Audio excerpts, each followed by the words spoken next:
अस्सलाम वालेकुम बच्चों। आज हमने पढ़नी है अपने लार्ज नंबर पर अप्लाई होने वाली सबसे आखिरी चीज़ जो कि है डिवीज़न। बच्चों डिवीज़न लार्ज नंबर्स की हो या स्मॉल नंबर्स की, उसका तरीक़ाकार हमेशा एक जैसा होता है, मगर जब हम लार्ज नंबर्स की बात कर रहे होते हैं तो हमने 2 से 3 ऐसी बातों का ख्याल रखना होता है ताकि हमारा क्वेश्चन गलत ना हो।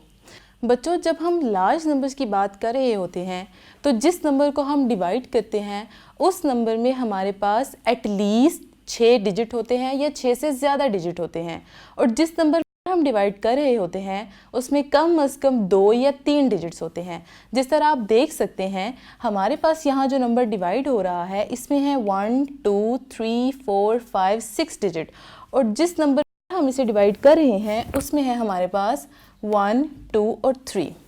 बच्चों जिस नंबर को हम डिवाइड कर रहे होते हैं यानी कि जिस नंबर को हमने अंदर लिखा हुआ होता है उसे हम कहते हैं डिविडेंड, और जिस नंबर पर हम डिवाइड कर रहे होते हैं उसको हम कहते हैं डिवाइज़र। तो बच्चों हम टाइम ज़ाया किए बगैर अपना क्वेश्चन सॉल्व करते हैं। बच्चों जब आपने लार्ज नंबर को डिवाइड करना है तो आपने हमेशा अपने डिविडेंड को लेफ़्ट साइड से स्टार्ट करना है। आपने देखना है कि आपके डिवाइज़र में कितने डिजिट्स हैं। हमारे डिवाइज़र में है 1 2 3 डिजिट्स, तो आप क्या करेंगे अपने डिविडेंड के लेफ़्ट साइड से उतने डिजिट्स सेलेक्ट कर लेंगे, यानी कि 1 2 3।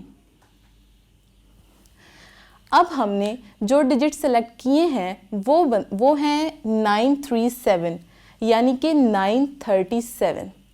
बच्चों जब हम पिछली क्लासेस में थे तो ऐसा होता था कि हम अपने डिवाइज़र को किसी ऐसे नंबर से मल्टीप्लाई करते थे कि हमारे पास डिविडेंड पूरा का पूरा आ जाता था, लेकिन जब हम लार्ज नंबर्स की बात करते हैं तो ऐसा नहीं होता। हम अपने डिवाइज़र को स्टेप बाय स्टेप मुख्तलिफ डिजिट्स के साथ मल्टीप्लाई करते हैं, सूटेबल आंसर्स निकालते हैं, यहाँ तक कि हमारा सवाल सॉल्व हो जाता है। तो बच्चों हमने 937 सेलेक्ट किया, अब हम पहले 937 को सॉल्व करेंगे। बच्चों हम अपने डिवाइज़र को मुख्तलिफ डिजिट्स के साथ मल्टीप्लाई करते जाएंगे यहाँ तक कि हमारे पास या तो 937 पूरा का पूरा आ जाए या हमारे पास कोई ऐसा नंबर आए जो 937 से छोटा हो और उसके पास पास हो। तो बच्चों हमने अपना और आपका टाइम बचाने के लिए पहले से कुछ कैलकुलेशंस करके रखी हुई हैं, तो अब हम उन कैलकुलेशंस में जाके देखेंगे कि हमारे पास कौन सा ऐसा सूटेबल नंबर है जो हम 937 के नीचे लिख सकते हैं। तो आइए देखते हैं। जब हम 105 को यानी अपने डिवाइज़र को 2 से मल्टीप्लाई करते हैं तो हमारे पास आंसर आता है 210। 210 937 से छोटा है, लेकिन हम आगे जाके देखते हैं कि क्या हमारे पास मज़ीद कोई सूटेबल नंबर है। जब हम 105 को 3 से मल्टीप्लाई करते हैं आंसर आता है 315। 937 से बिल्कुल छोटा है। जब हम आगे जाते हैं तो हमारे पास आंसर आता है 105 को 4 से मल्टीप्लाई करने के बाद 420। ये भी 937 से छोटा है, मगर हम तब तक आगे मूव करते रहेंगे जब तक हमें पूरा का पूरा 937 या 937 के करीब तरीन नंबर नहीं मिल जाता।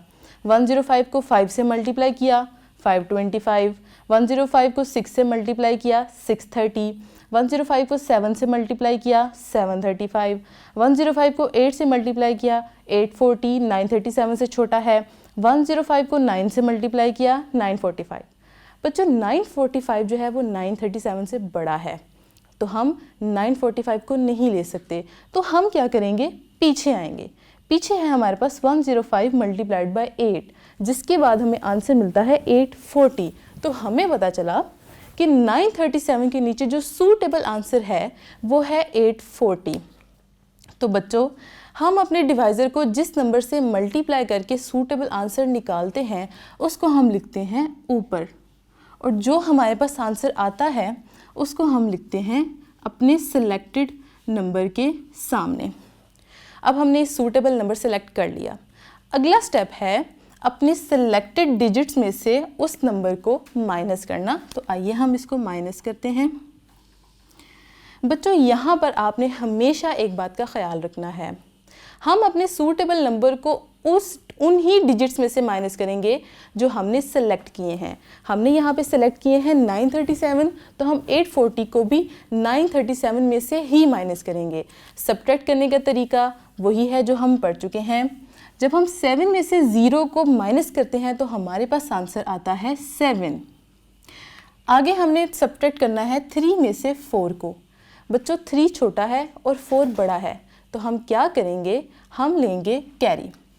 हमने 9 से एक कैरी लिया 3 के साथ, ये हो गया हमारे पास 8, और जब ये कैरी 3 के साथ कंबाइन हुआ तो इसने इसको बना दिया 13। जब हम 13 में से 4 को सब्ट्रैक्ट करते हैं तो हमारे पास आंसर आता है 9। अब हम आगे मूव करते हैं। आगे है हमारे पास 8 माइनस 8। बच्चों जब हम सेम नंबर में से सेम नंबर को माइनस करते हैं तो हमारे पास 0 आता है। हमने ये भी पढ़ा है कि 0 जब भी किसी नंबर के लेफ़्ट साइड पे आता है तो उसकी कोई वैल्यू नहीं होती, तो हम यहाँ से अपना 0 मिटा देंगे। बच्चों एक स्टेप हमने कर लिया। अब आप यहाँ पे 2 बातें सोच रहे होंगे। एक आप ये सोच रहे होंगे कि 97 तो 105 से छोटा है, तो ये डिवाइड कैसे होगा। और दूसरी बात आप ये सोच रहे होंगे कि जो ऊपर 125 बच गया है इसको हम कैसे डिवाइड करेंगे। तो बच्चों लार्ज नंबर की डिवीजन में हमारे पास जो अगला स्टेप है वो होता है, जब आप अपने सूटेबल नंबर को माइनस करके नीचे एक आंसर निकालते हैं, आपके पास जो ऊपर डिजिट्स बचे हुए होते हैं उनमें से एक डिजिट को आप नीचे ले आते हैं। यानी कि मैंने 125 में से 1 को नीचे लिख लिया। अब मेरे पास जो बन रहा है नंबर वो है 971। 971 105 से बड़ा है। इसका मतलब ये है कि हम 971 को 105 से डिवाइड कर सकते हैं। अब हम फिर से अपने इस काम में जाएंगे और फिर से एक ऐसा सूटेबल नंबर तलाश करेंगे जो या तो 971 के बराबर हो या 971 से थोड़ा सा छोटा हो। तो बच्चों हमने 8 तक देखा था, हमारे पास नंबर आ रहा था 840। 971 से छोटा है, लेकिन हम आगे जाके देखते हैं क्या कोई और सूटेबल नंबर है। जब हम 9 पे जाते हैं तो हमें मिलता है 945। 945 भी 971 से छोटा है, लेकिन हम एक स्टेप मज़ीद आगे जाके देखते हैं, शायद हमें कोई और सूटेबल नंबर मिल जाए। जब हम 105 को 10 से मल्टीप्लाई करते हैं तो हमारे पास आता है 1050, जो कि 971 से बड़ा है। इससे हमें क्या पता चला कि हमारे पास जो सूटेबल नंबर आ रहा है वो 105 को 9 से मल्टीप्लाई करने के बाद आ रहा है 945। तो बच्चों हम अपने डिवाइज़र को जिस नंबर से मल्टीप्लाई करके आंसर निकालते हैं उसको हम लिखते हैं ऊपर, और जो हमारा सूटेबल आंसर होता है उसको हम लिखते हैं नीचे। बच्चों अगला स्टेप फिर से वही है, हमने इन नंबर्स को करना है आपस में सब्ट्रैक्ट। बच्चों 1 में से 5 सब्ट्रैक्ट नहीं हो सकता, हम जानते हैं। तो हम क्या करेंगे, यहाँ से लेंगे एक कैरी। जब हमने 7 में से एक कैरी लिया तो ये हो गया हमारे पास 6, और कैरी 1 के साथ मिलके हो गया 11। 11 में से जब हम 5 को सब्ट्रैक्ट करते हैं हमारे पास आंसर आता है 6। जब हम 6 में से 4 को सब्ट्रैक्ट करते हैं हमारे पास आंसर आता है 2, और जब हम 9 में से 9 को सब्ट्रैक्ट करते हैं आंसर आता है 0। चूँकि 0 की लेफ़्ट साइड पे कोई वैल्यू नहीं है तो हम इसको मिटा देते हैं। अब बच्चों हम जानते हैं अगला स्टेप क्या है। अगला स्टेप है हमने ऊपर से अपना एक डिजिट नीचे लेकर आना है, तो हम 2 को नीचे ले आते हैं। अब हमारे पास ये नंबर बन गया है 262, जो 105 से बड़ा है और 105 पे डिवाइड हो सकता है। अब हम फिर से यहाँ पर जाएंगे। बच्चों जब हम 105 को 2 से मल्टीप्लाई करते हैं हमारे पास आंसर आता है 210। 262 से छोटा है, लेकिन फिर भी हमने आगे जाके देखना है कि क्या हमारे पास कोई इससे ज़्यादा बेहतर नंबर आ सकता है। जब हम 105 को 3 से मल्टीप्लाई करते हैं तो आंसर आता है 315। 315 262 से बड़ा है, तो हमने क्या सिलेक्ट करना है, हमने सेलेक्ट करना है 210। 105 को जिस नंबर से हमने मल्टीप्लाई करके अपना सूटेबल नंबर निकाला है उसको हम लिखेंगे ऊपर, और जो हमारा सूटेबल नंबर है उसको हम लिखेंगे नीचे, और फिर से हम इसको करेंगे सब्ट्रैक्ट। 2 में से जब 0 सब्ट्रैक्ट होगा तो आंसर आएगा 2। 6 में से 1 सब्ट्रैक्ट होगा तो आंसर आएगा 5, और जब 2 में से 2 सब्ट्रैक्ट होगा तो आंसर आएगा 0। मगर चूंकि 0 हमारे पास लेफ़्ट साइड में है तो इसको हम मिटा देंगे। अब बच्चों हमारे पास बचा है ऊपर एक ही डिजिट, तो हम अपने उस डिजिट को भी नीचे ले आएंगे। हमारे पास नंबर हो गया 525। 525 105 से ग्रेटर है। अब हम फिर से जाएंगे अपने रफ वर्क में और देखेंगे कि क्या हमारे पास कोई ऐसा नंबर है कि जिससे हम अब कोई डिजिट मल्टीप्लाई करें तो हमारे पास पूरा का पूरा 525 आए या उसके करीब तरीन कोई नंबर आए। तो बच्चों हमने 3 तक देख लिया था, 315 छोटा है। आगे जाके देखते हैं 105 को 4 से मल्टीप्लाई किया, 420 छोटा है। मगर फिर भी आगे जाके देखते हैं 105 को 5 से मल्टीप्लाई किया, ये क्या हमारे पास पूरा का पूरा 525 आ गया।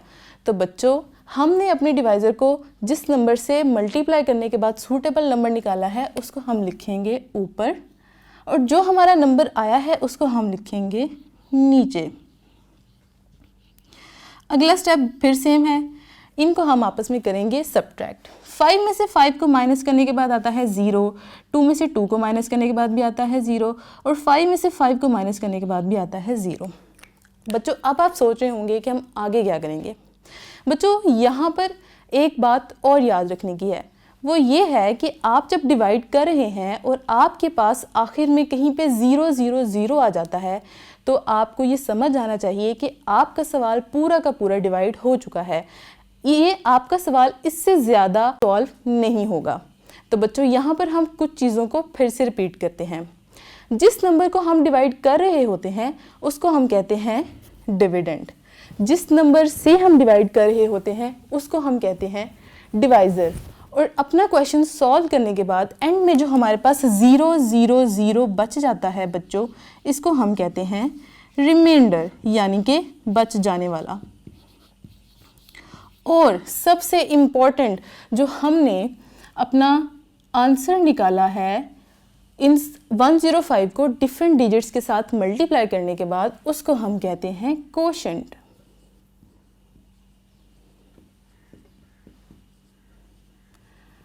तो बच्चों ये था हमारे पास लार्ज नंबर्स की डिवीजन का तरीका बिल्कुल वही है। आपने 2 से 3 बातों का ख्याल रखना है और आपका क्वेश्चन कभी भी गलत नहीं होगा।